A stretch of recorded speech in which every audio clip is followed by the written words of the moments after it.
আগামী জুলাই-অগাস্টে নির্বাচন অনুষ্ঠানে বিএনপির দাবির সাথে একমত খেলাফত মজলিস। এমনটাই জানিয়েছেন বিএনপির স্থায়ী কমিটির সদস্য নজরুল ইসলাম খান।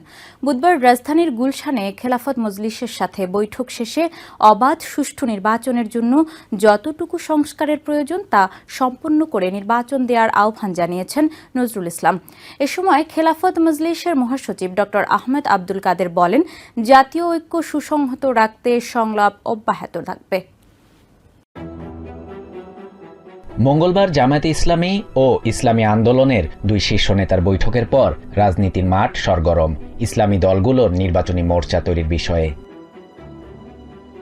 এমন পরিস্থিতিতে বুধবার রাজধানীর গুলশানে বিএনপি চেয়ারপারসনের কার্যালয়ে সাবেক জোটসঙ্গী খেলাফত মজলিসের সাথে দীর্ঘদিন পর বৈঠক করে বিএনপি। বৈঠক শেষে বিএনপির স্থায়ী কমিটির সদস্য নজরুল ইসলাম খান বলেন, ইসলামী দলগুলোর সম্ভাব্য জোট নিয়ে চিন্তিত নয় বিএনপি। তিনি বলেন, জুলাই-অগাস্টে নির্বাচন নিয়ে বিএনপির দাবির সঙ্গে একমত খেলাফত মজলিসও।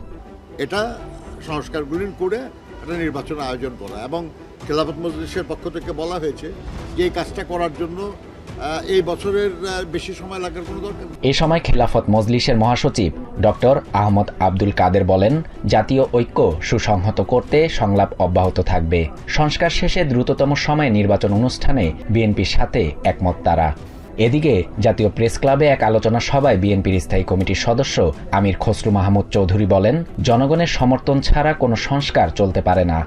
এর আগে বিএনপির প্রতিষ্ঠাতা ও সাবেক রাষ্ট্রপতি জিয়াউর রহমানের সমাধিতে শ্রদ্ধা নিবেদন শেষে স্থায়ী কমিটির আরেক সদস্য ডক্টর আব্দুল মঈন খান বলেন, গণতন্ত্র প্রতিষ্ঠায় সরকারকে সহযোগিতা করছে বিএনপি। প্রয়োজনীয় সংস্কার শেষে সুষ্ঠু নির্বাচনের প্রত্যাশা তার।